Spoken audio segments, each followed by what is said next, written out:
I love this fire pit table, and I know you're gonna love it as well. It's pretty easy to use. So here, actually on either side, are little pull-out tabs. You pull that out, and then make sure you just turn the propane to on. So twist it to the on position, shut that back.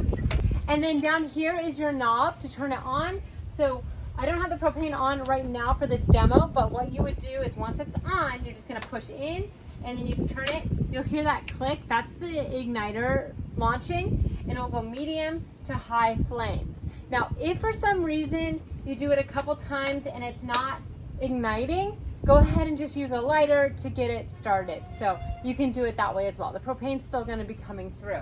When you're all done with it, just turn it to the off position. You'll hear it click, and then go ahead and turn the propane to the off position as well. And that's it. Just know that it is still hot up here after it has ran for a while. So be very careful with it, you know, real flames, but I think you're gonna love it.